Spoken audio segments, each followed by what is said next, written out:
Today on the Daily Dose, VE Day. Following 6 years of bloody warfare, the Allies' punishing air and ground offensive at long last broke the back of the Nazi war machine. Heavy air attacks gained superiority over the German Luftwaffe, while repeated attacks on German oil refineries stopped the Nazis' mechanized ground advances in all fronts of the war in Europe. In March and April of 1945, Germany was in Endgame as the Soviets closed in on the German capital of Berlin.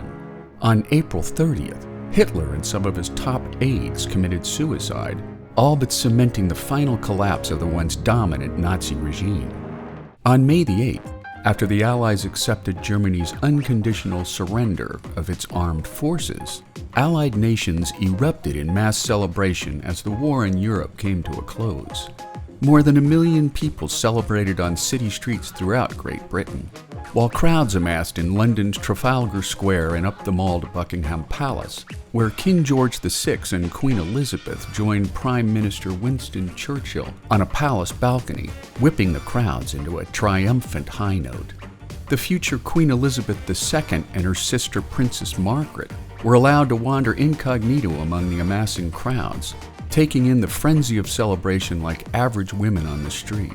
Coinciding with Harry Truman's 61st birthday, the sitting American president dedicated the victory to the memory of his predecessor, Franklin D. Roosevelt, who had died less than a month earlier from a catastrophic cerebral hemorrhage. As American cities erupted in celebration, by the end of the day, Truman confessed that the victory made it his most memorable birthday to date.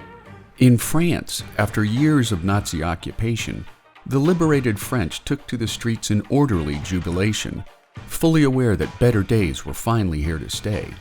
While most celebrants felt the elation of victory in Europe, both Churchill and Truman tempered their citizens with the weighing truth that war against Japan had not yet been won.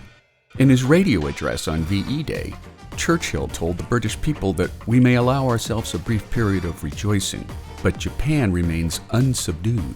In America, Truman's May 8th birthday broadcast said that the fall of the Nazis was a victory only halfway won. And there you have it, VE Day, today on the Daily Dose.